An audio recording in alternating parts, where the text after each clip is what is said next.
चलिए, हम लोग समास पढ़ रहे थे। समास में हम लोग तत्पुरुष समास के अंतर्गत हम लोग बताए थे कि तत्पुरुष समास के 6 भेद होते हैं। कर्म तत्पुरुष, करण तत्पुरुष, संप्रदान, अपादान, संबंध और अधिकरण। जहाँ तक हम लोगों ने आज जो हमको पढ़ना है, संबंध तत्पुरुष के बारे में पढ़ना है। बात समझ में आ रही है ना? संबंध तत्पुरुष के बारे में हमको आपको पढ़ना है। चलिए, आइए पहले हम लोग 2 मिनट जान लेते हैं कि संबंध तत्पुरुष क्या होता है। ठीक है, आप कहेंगे जब किसी समस्त पद का समास विग्रह हम लोग करते हैं, यानी किसी भी समस्त पद का समास विग्रह करने पर का, के, की कारक चिन्ह प्राप्त होता है, तो वहाँ पर संबंध तत्पुरुष होता है।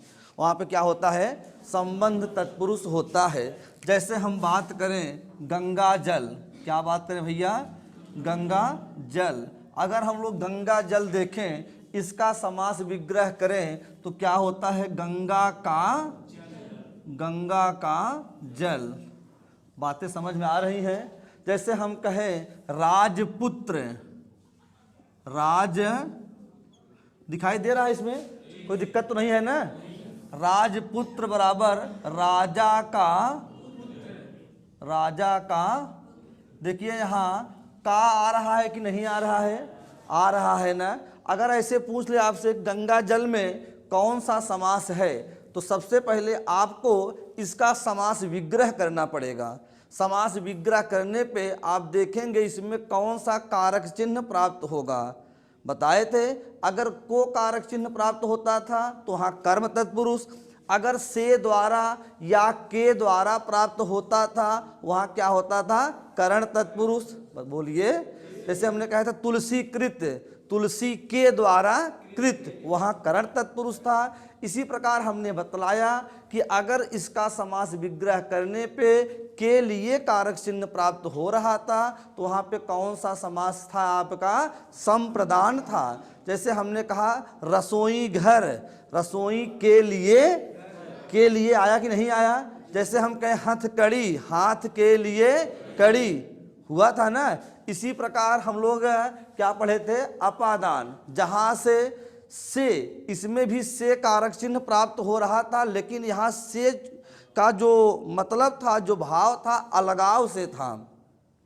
जैसे हम लोग कहे थे पथ भ्रष्ट, पथ से भ्रष्ट, यहाँ पथ से अलग हो रहा है। बातें समझ रहे हैं ना? जैसे हम कहें देश निकाला, देश से निकाला, यहाँ से आ रहा है तो देश से अलग हो रहा है, अलगाव का भाव आ रहा है। हम कहें रण विमुख, रण से विमुख, इस प्रकार के जो क्वेश्चन वहाँ पे बन रहे थे, इस प्रकार के जो समस्त पद वहाँ पे दिखाई दे रहे थे, उनको आप लोग क्या कहे थे? वहाँ पे अपादान तत्पुरुष कहे थे। बातें समझ में आ रही हैं? कोई दिक्कत तो नहीं है। इसी प्रकार हम लोग बात करते हैं किसकी भैया? संबंध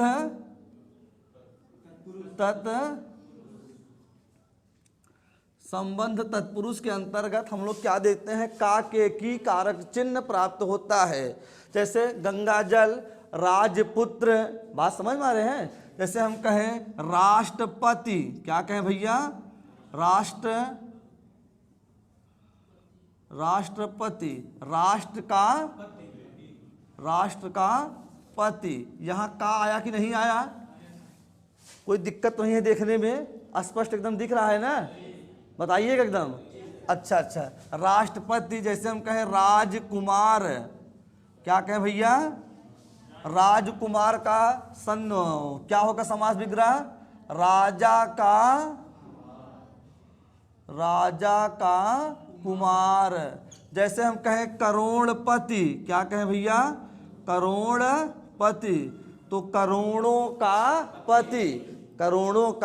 पति। इस प्रकार से आपने देखा जिसमें का, के, की आता है, वो कौन सा समास होता है? कोई दिक्कत यहाँ तक नहीं दिक्कत है। इसी प्रकार जो हम लोग बात करेंगे अधिकरण तत्पुरुष का, किसका भैया? अधिकरण तत्पुरुष। इसका कारक चिन्ह क्या होता है अधिकरण का? में, पे, पर। यानी आप कहेंगे ऐसे समस्त पद जिनका समास विग्रह करने पर में, पे, पर कारक चिन्ह प्राप्त होता है, उसे हम लोग अधिकरण तत्पुरुष कहते हैं। जैसे एक तरफ हम लोग क्या लिखते हैं? समस्त पद, और दूसरी तरफ समास विग्रह। समस्त पद के नीचे जैसे हम लिख दें पुरुषोत्तम, क्या लिख दें? पुरुषोत्तम। इसका विग्रह क्या होगा? पुरुषों में उत्तम, यानी पुरुषों में उत्तम। जैसे हम लोग लिख दें कवि श्रेष्ठ, क्या लिख दें भैया? कवि श्रेष्ठ, कवियों में श्रेष्ठ। हम कह दें आप बीती, आप पर बीती, बोलिए। जैसे हम कह दें रस मलाई, रस में मलाई। हम कह दें रसगुल्ला, रस में गुल्ला। हम कह दें देशाटन, देश में आटन, आटन मतलब भ्रमण, देश में भ्रमण। तो में, पे, पर आ रहा है कि नहीं आ रहा है? यदि इस प्रकार के में, पे, पर कारक चिन्ह प्राप्त होते हैं तो वहाँ पे कौन सा समास होगा? कोई दिक्कत यहाँ तक नहीं है। इस प्रकार तत्पुरुष समास के जो 6 भेद हैं हम लोगों ने उनको पढ़ा। हम लोग इन दोनों को आराम आराम से लिख लेते हैं। इसके बाद हम लोग फिर शुरुआत करेंगे क्या? कर्मधारय तत्पुरुष के बारे में। हेडिंग बनाइएगा संबंध तत्पुरुष, हेडिंग बनाइएगा संबंध तत्पुरुष। बोले, लिखिएगा ऐसे समस्त पद, ऐसे समस्त पद जिनका समास विग्रह करने पर, जिनका समास विग्रह करने पर का, के, की, समास विग्रह करने पर का, के, की कारक चिन्ह प्राप्त होता है, कारक चिन्ह प्राप्त होता है, तो वहां पर संबंध तत्पुरुष होता है। संबंध तत्पुरुष होता है। जैसे, जैसे एक तरफ लिखेंगे समस्त पद और दूसरी तरफ समास विग्रह।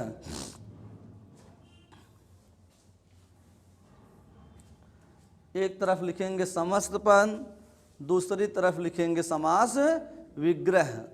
समस्त पद के नीचे लिखेंगे गंगा जल, गंगा। समास विग्रह के नीचे लिखेंगे गंगा का जल। दूसरा लिखेंगे राजपुत्र। यहाँ लिखा गया है, नोट करिए इसको, यहाँ नोट करिए, सारे एग्जाम्पल आपके सामने हैं।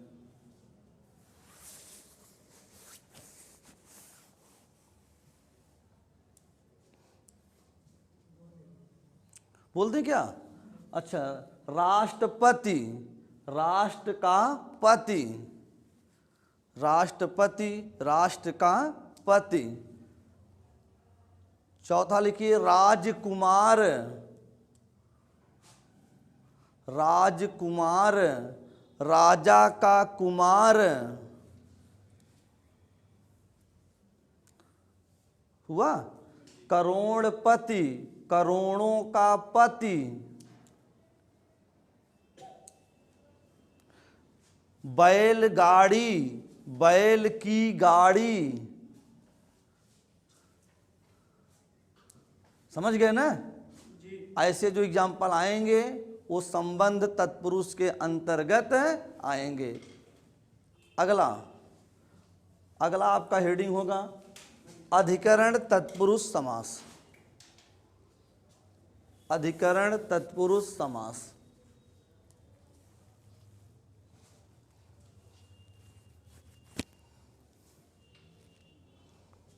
बोले, देखिए, ऐसे समस्त पद, ऐसे समस्त पद जिनका समास विग्रह, जिनका समास विग्रह करने पर, समास विग्रह करने पर में पे पर, में पे पर कारक चिन्ह, में पे पर कारक चिन्ह प्राप्त होता है।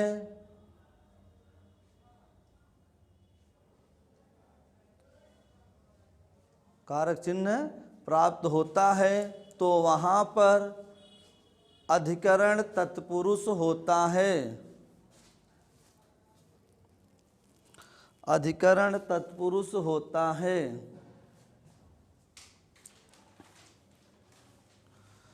लिखिएगा, एक तरफ समस्त पद और दूसरी तरफ समास विग्रह। एक तरफ समस्त पद और दूसरी तरफ लिखेंगे क्या भैया, समास विग्रह।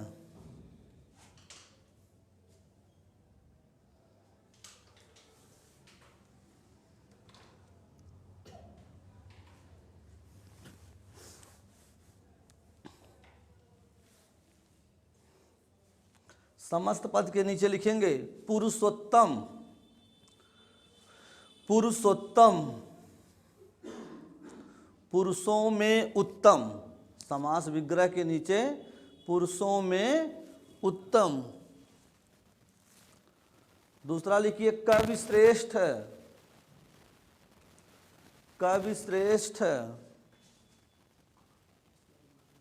कवियों में श्रेष्ठ।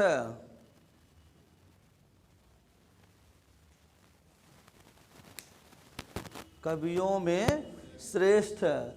अगला लिखिए आप बीती। आप बीती, आप पर बीती।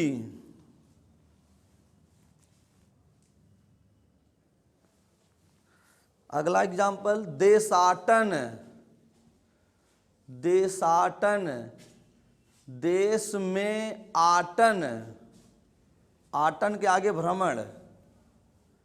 देश में आटन, आटन के आगे क्या लिखेंगे, भ्रमण। अगला एग्जाम्पल रस मलाई।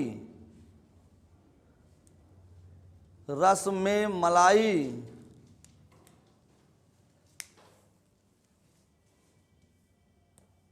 रसगुल्ला,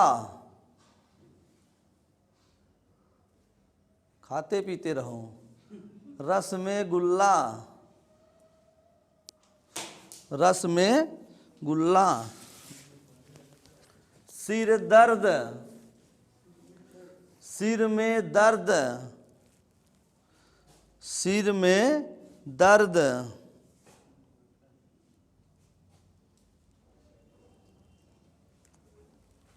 चलें, चलिए अब हम लोग देखते हैं, ध्यान दीजिएगा। अब हम लोग जो देखेंगे, चार समास के बारे में हम लोग पढ़ चुके हैं ना, तीन समास के बारे में। अव्ययी भाव, बहुब्रीहि और तत्पुरुष के बारे में हम लोग पढ़ चुके हैं। अब क्या पढ़ना है भैया, कर्म धारय, कर्मधारय समास। कितने लोग कल टेस्ट दिए थे, कौन सी रैंक थी आपकी?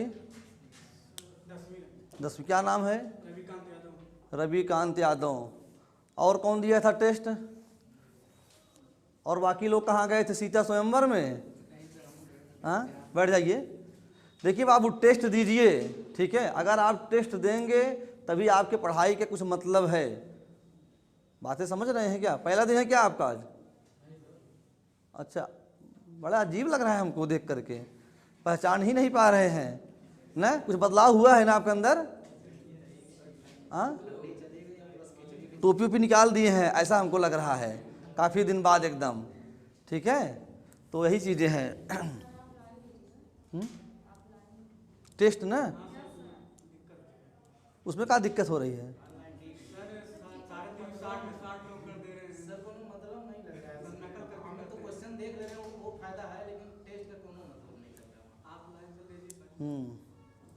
चलिए कोई बात नहीं है, ठीक है। हम ये चाहते हैं कि जो लोग हैं, अगर आप लोग कम से कम दे रहे हैं ईमानदारी से, आपको क्वेश्चन पता चल रहा है, अपने लिए पढ़िए, ठीक है। बाकी हम आप कहेंगे हम ऑफलाइन टेस्ट भी ले लेंगे, वहाँ दिक्कत नहीं है, हम ऑफलाइन टेस्ट भी ले लेते हैं, ठीक है। जितना पढ़ाएं उतना आप लोग तैयार करके रखिएगा, उतना तैयार करके रखिएगा। हमारा सिर्फ और एक सिर्फ उद्देश्य, आप हमसे बेईमानी करेंगे कोई दिक्कत नहीं है, आप अपने आप से बेईमानी मत करिए, अपने लिए ईमानदार आप बन जाइए। और जिस दिन आप अपने लिए ईमानदार बन जाएंगे, दुनिया के लिए आप बेईमान हो जाएंगे, कोई दिक्कत नहीं है। अपने लिए कार्य करिए, आप अपने लिए पढ़िए, आप किसी को खुश करने के लिए मत पढ़िए। बातें समझ पा रहे हैं ना? जो 2 मोबाइल्स कर रहे होंगे उन्हीं को दिक्कत होगी कल को। बात समझ पा रहे हैं ना?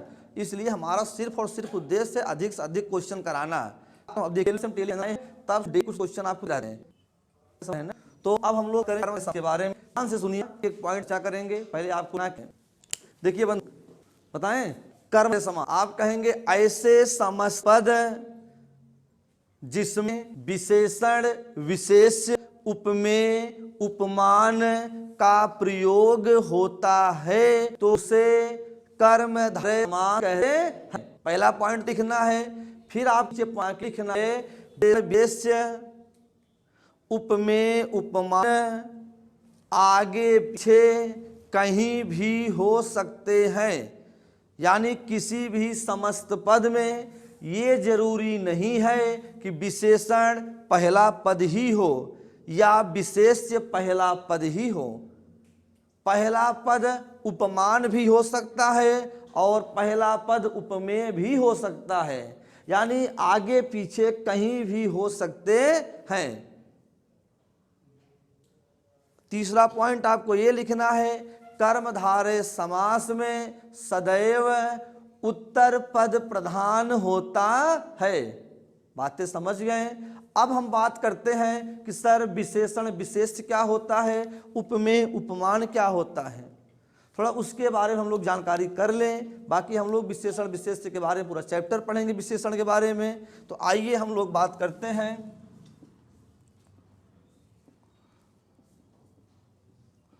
विशेषण विशेष्य उपमेय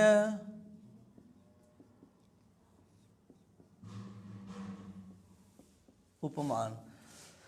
देखिए विशेषण क्या होता है, ध्यान दीजिएगा, एक एक पॉइंट बताएंगे, आपको एक एक पॉइंट समझ में आएगा। विशेषण क्या होते हैं? आप कहेंगे ऐसे शब्द जो संज्ञा या सर्वनाम की विशेषता बतलाते हैं उन्हें विशेषण कहते हैं, और जिनकी विशेषता बतलाई जाती है उन्हें विशेष्य कहते हैं। क्या बातें समझ पा रहे हैं? जैसे हमने बताया कि जिसकी विशेषता बतलाई जाए उन्हें विशेष्य कहते हैं, और विशेषता बतलाने वाले शब्द क्या कहते हैं? विशेषण कहते हैं। जैसे लंबा, काला, गोरा, मोटा, ईमानदार, बेईमान, छोटा, लाल, सफेद, ये सब क्या है? विशेषता बतलाने वाले शब्द हैं, विशेषण शब्द हैं। क्या बातें समझ पा रहे हैं? जैसे हम कह दें कोई बाहर हमसे मिला, हम इस क्लास के बारे में एकदम अनजान हैं, हमको पता नहीं है, लेकिन हमसे कोई बताया कि जाओ उस सुनील जो लड़का है उसको बुला लाओ। अब हम सुनील को जानते नहीं हैं, लेकिन हमको सुनील के बारे में बतलाया विशेषता कि जो क्लास में सबसे लंबा लड़का होगा वही सुनील है। तो हम क्लास में आएंगे, हम हर बच्चे को देखेंगे, जो सबसे लंबा दिखेगा तो हम जान जाएंगे सुनील यही है। क्योंकि लंबा शब्द जो है सुनील की विशेषता बतलाया। जैसे कह दिए अर्चना जो है सबसे सुंदर लड़की है, हम क्लास में आए जो हमको सबसे अच्छी दिखेगी अर्चना वही होगी। हम कह दें मोहन सबसे काला लड़का है, अब हम क्लास में आए देखिए जो सबसे काला लड़का होगा वही क्या कौन होगा, मोहन होगा। बोलिए हम कहें राम ईमानदार है और राम के गुण बताए ना हम, उसका गुण क्या है, ईमानदार है। राम बेईमान है, अच्छा है। बोलो जैसे मान लीजिए बहुत सारी गायें चर रही हैं, हमने आपको कहा किसी गाय के बारे में कि जो काली गाय है, और जब आप वहाँ पे जाएंगे फील्ड में जहाँ गाय चर रही हैं तो सबसे पहले आपका ध्यान जाएगा केवल काली गाय पे कि काली गाय कौन सी है। हम कहें काली गाय मोहन की है, अब आप पहचान कर पाएंगे अच्छा मोहन की गाय जो काली दिख रही वही मोहन की गाय है, क्योंकि गाय में हमने विशेषता बतलाया, जो काला शब्द था वह विशेषता बतलाया। क्या बातें समझ पा रहे हैं? अच्छा, तो काली गाय, काली यहां विशेषण शब्द है और गाय क्या है आपका विशेष्य है। हम कहें अच्छा लड़का ना, अब लड़का यहां क्या है आपका विशेष्य है और अच्छा क्या है विशेषण है। बोलिए हम कहें ईमानदार लड़का, ईमानदार क्या है यहां पे विशेषण है और लड़का क्या है। हम कहें लाल मेज, मेज क्या है विशेष्य है और लाल क्या है, क्या विशेषण विशेष में आप अंतर कर पाएंगे क्या, कोई दिक्कत तो नहीं लग रही है। इसी प्रकार हम बात करेंगे भैया उपमेय और उपमान के बारे में। जो प्रस्तुत है, जो प्रस्तुत है जिसकी तुलना की जाती है उसे हम लोग उपमेय कहते हैं, और जिस विशेष से तुलना की जाए उसे उपमान कहते हैं, और जिस विशेष से तुलना की जाएगी वह अप्रस्तुत होता है, प्रस्तुत नहीं होता है, एक श्रेष्ठ में आता है तभी तो विशेष होगा वो। यानी जो श्रेष्ठ होगा जो विशेष होगा वह उपमान होगा, और जिसकी तुलना की जाएगी जो हमारे सामने प्रस्तुत होगा जो श्रेष्ठ नहीं होगा वह क्या होगा। बातें समझ में आई ना।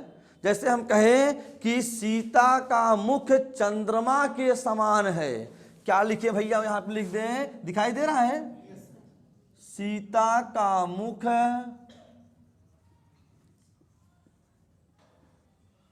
चंद्रमा के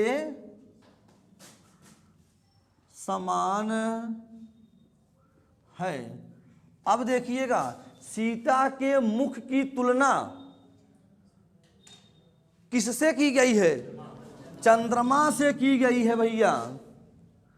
तो चंद्रमा एक विशेष है कि नहीं है, बोलिए।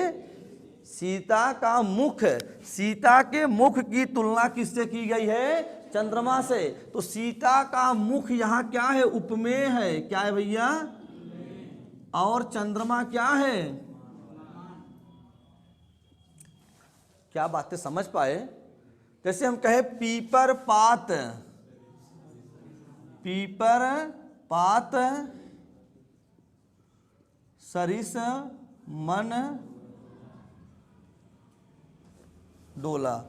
अब आप लोग यहां देखेंगे पीपर पात सरिस मन डोला, कहें पीपर के पत्ता, सरिस मतलब समान, डोलना मतलब हिलना, डोलना मतलब हिलना, और मन मतलब मन।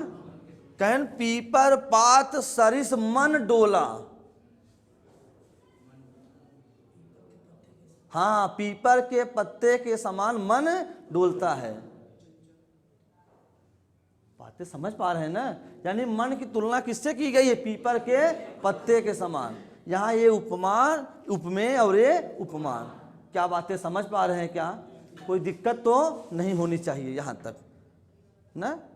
आइए हम लोग बात करते हैं, अगर एक तरफ हम लिख देते हैं समस्त पद, क्या लिखते हैं भैया, समस्त पद, और दूसरी तरफ हम लोग क्या लिख देते हैं भैया, समास, समास विग्रह, यानी समस्त पद में जैसे हम लिख दें आपका नील गाय। अगर पूछ लिया बंधु, क्वेश्चन आ गया कि नील गाय में समास बताइए, तो पहले आपको ये ध्यान देना होगा समास चैप्टर में किसी भी समस्त पद का समास बताने के लिए आपको उस समस्त पद का पहले समास विग्रह करना होता है। तो इसका आप समास विग्रह करेंगे। नील गाय मतलब नीली है जो गाय। क्या करेंगे भैया यहाँ पे? नीली है जो गाय। ये देखिए गाय की विशेषता बतलाई जा रही नहीं। कैसी गाय? नीली, काली, पीली, लाल, सफेद, लंबी, चौड़ी, मोटी, छोटी, गाय की विशेषता बतलाई जा रही है ना। तो यहां गाय नीली क्या है? विशेषण है। नीली क्या है बंधु? विशेषण है। और किसकी विशेषता बतलाई जा रही है? गाय की। गाय यहां क्या होगा? बोलते रहिए, क्या होगा? बातें समझ में आ रही है। और जहां विशेषण विशेष से आ जाए वहां कौन सा समास होता है? कोई दिक्कत है? बोलिएगा। जैसे हम कहें कमल चरण, कमल, कमल के समान चरण, बोलिएगा। क्या करें यहां पे हम? कमल के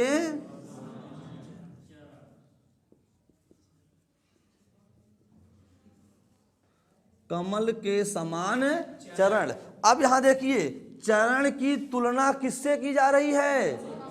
कमल के। कहें भैया हो चरण वैसे ही बाटे जैसे कमल। इतना अच्छा बताएं। जहां तुलना की बात आती है वहां पे क्या होता है आपका? उपमेय उपमान होता है। उपमेय उपमान होता है। यहां कमल चरण की तुलना की गई है तो चरण यहां उपमेय होगा, और जिस प्रसिद्ध से की गई है कमल से, कमल क्या होगा? उपमान होगा। कमल क्या होगा भैया यहां पे? उपमान होगा। और ये क्या होगा आपका? क्या हमारी बातें समझ पा रहे हैं? जैसे हम कहते हैं नीलकंठ, नीला है कंठ, नीला है जिसका कंठ, या जो कंठ, बातें समझ पा रहे हैं? नीलकंठ। अब नील, नीला क्या है? विशेषण शब्द है। और कंठ क्या है? विशेष शब्द है। और जहां विशेषण विशेष से आ जाए कौन सा समास होगा? हम कहे अधपका, आधा है जो, आधा पका, पूरा पका, चौथाई पका, तिहाई पका, ये सब विशेषता बतला रहे हैं ना। बोलो, कोई दिक्कत है ना? तो इस प्रकार वचनामृत, वचन रूपी अमृत, बोलिए। तो यहां क्या है? आपका तुलना की जा रही है, उपमेय उपमान। तो जहां उपमेय उपमान आए, विशेषण विशेष से आए, वहां कौन सा समास होगा? क्या इतनी बातें कन्फर्म है? हम लोग इतनी चीजें लिख ले, पहले हेडिंग बनाइए, लिखते हैं, फिर आगे बढ़ते हैं।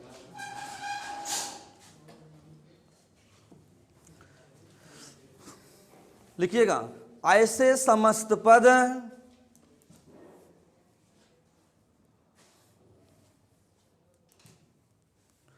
ऐसे समस्त पद जिसमें विशेषण विशेष्य, जिसमें विशेषण विशेष्य, उपमेय उपमान, उपमेय उपमान का प्रयोग होता है,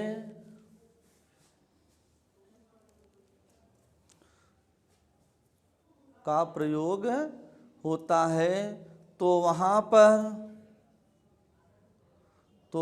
पर कर्मधारय समास होता है।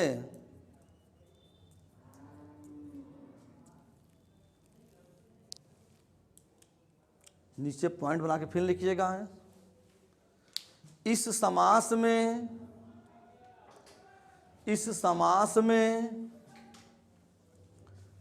लिखे, इस समास में किसी भी समस्त पद में, किसी भी समस्त पद में, किसी भी समस्त पद में विशेषण विशेष्य, विशेषण विशेष्य, उपमेय उपमान, उपमेय उपमान, आगे पीछे,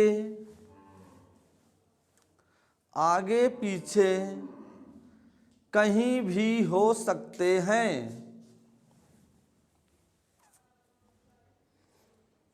कहीं भी हो सकते हैं। बातें समझ में आई? फिर नीचे पॉइंट बना के लिखना है, इस समास में सदैव, इस समास में मतलब बिल्कुल, इस समास में सदैव उत्तर पद प्रधान होता है।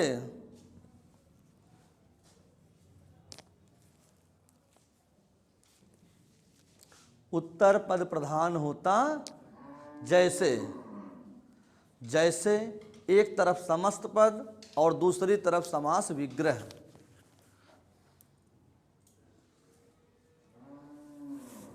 दूसरी तरफ समास विग्रह। समस्त पद के नीचे लिखिएगा, यहां लिख दिए हैं नील गाय, नील गाय, नीली है जो गाय।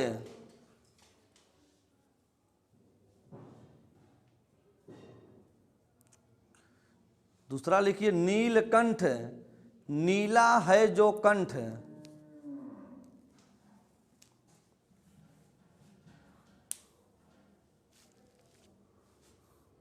लिखे श्वेत पत्र, श्वेत पत्र,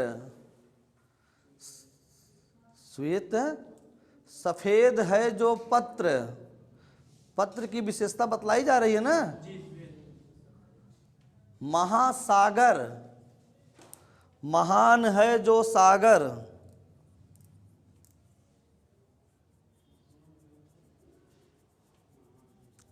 महान है जो सागर। कृष्ण सर्प,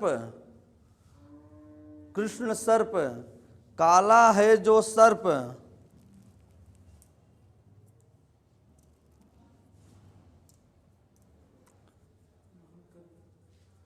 देह लता, लता रूपी देह।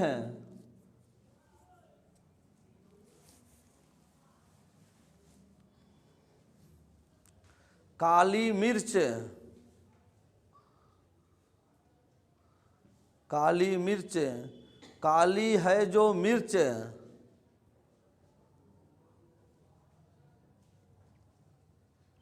परमात्मा, परम है जो आत्मा।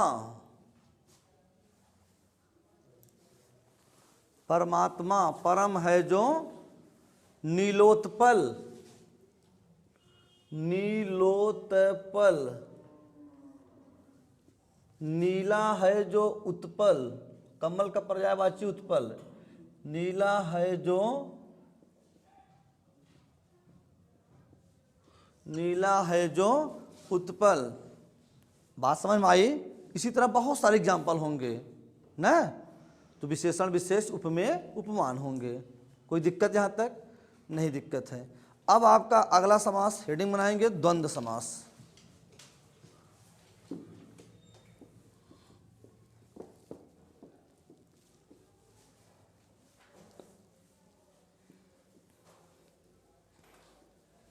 द्वंद्व समास।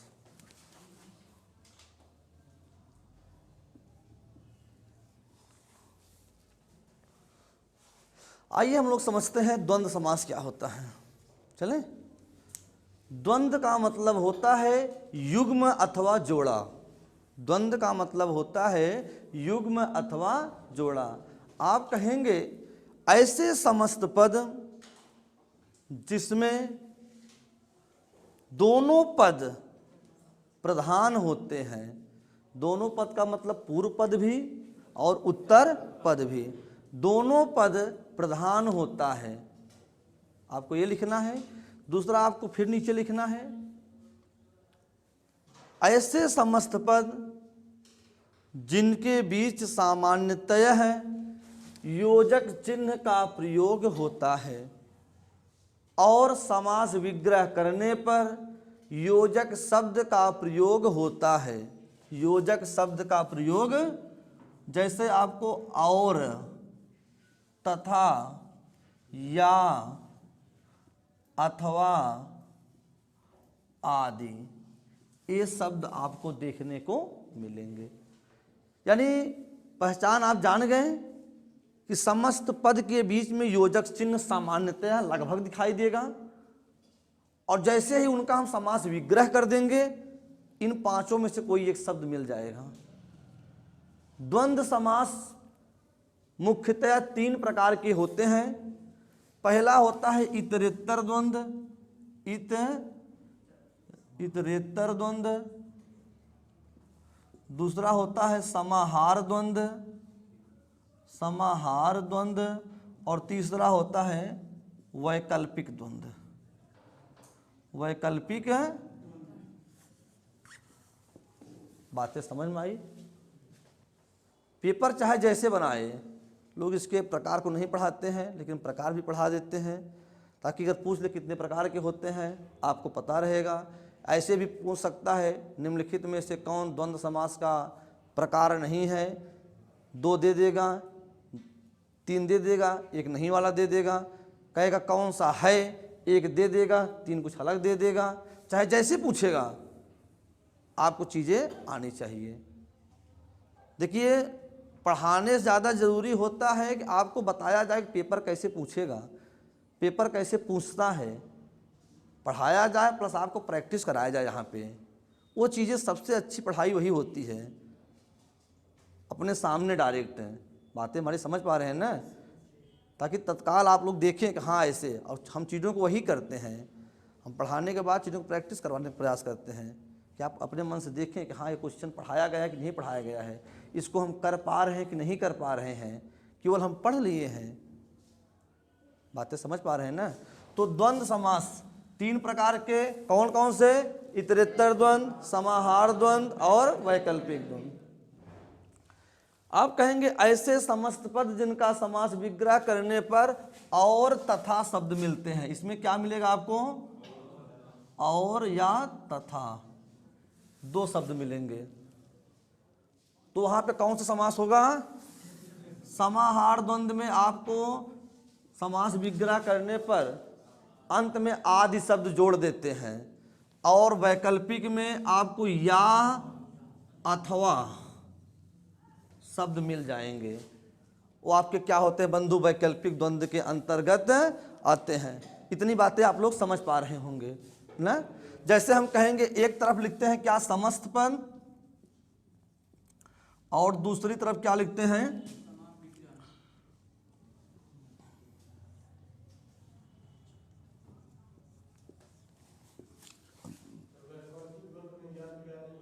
नहीं, क्या वैकल्पिक में?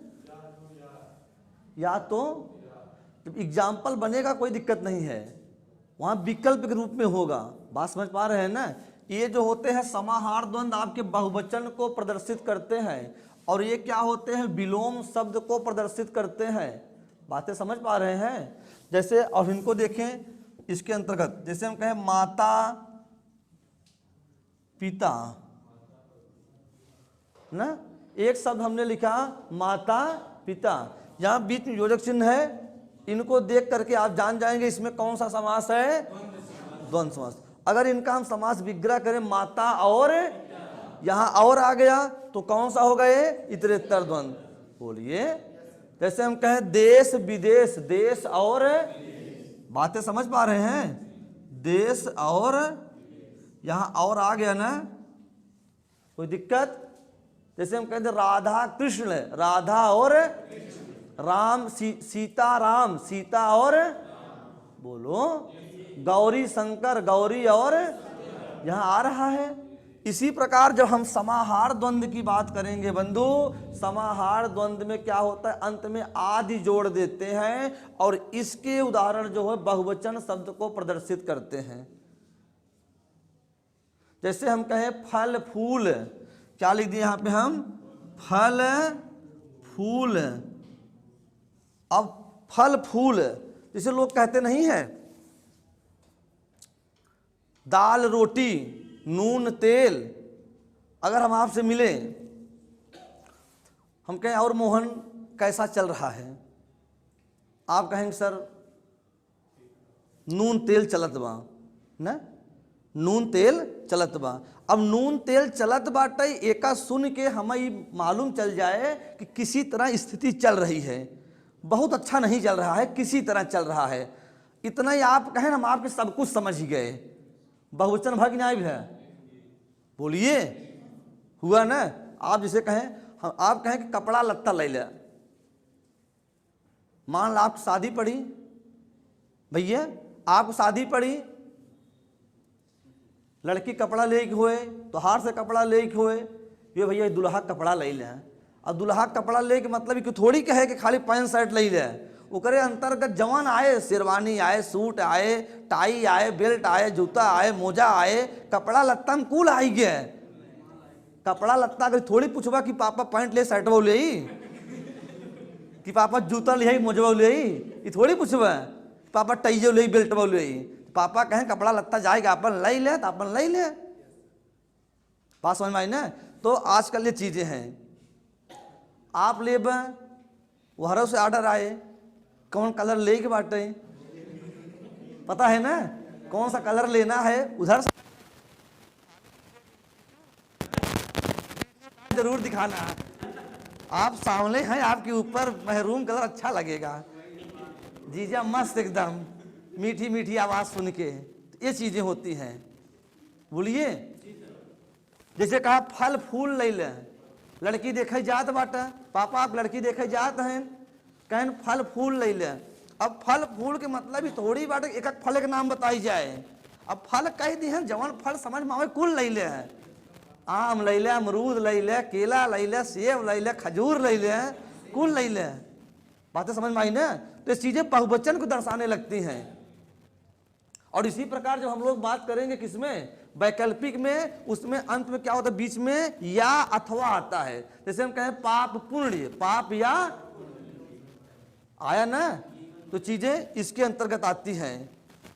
ठीक है, तो आज के लिए इतना ही काफी है। हम चाहते हैं कि आप लोग रेगुलर जितने क्वेश्चन कराए जा रहे हैं प्रैक्टिस तौर पे, आप सारे क्वेश्चन को करिए। बाकी हम आपका टेस्ट जल्दी ही लेते हैं ऑफलाइन के तौर पे। ठीक है, जब तक आप पढ़ेंगे नहीं तब तक कुछ होने वाला है नहीं। पढ़ना आपको बाबू खुद पढ़ेगा। ये सोचिए कि आप संति कोई पढ़े संभव ही नहीं है। बात समझ में आई ना। कहते हैं यही जज्बा रहा तो मुश्किलों का हल भी निकलेगा, यही जज्बा रहा तो मुश्किलों का हल भी निकलेगा। जमी बंजर हुई तो क्या वहीं से जल भी निकलेगा। ना घबरा ना मायूस हो इस अंधेरे से मेरे साथी, इन्हीं रातों के दामन से सुनहरा कल भी निकलेगा। चलिए आज के लिए इतना ही काफी है। जय हिंद, जय भारत।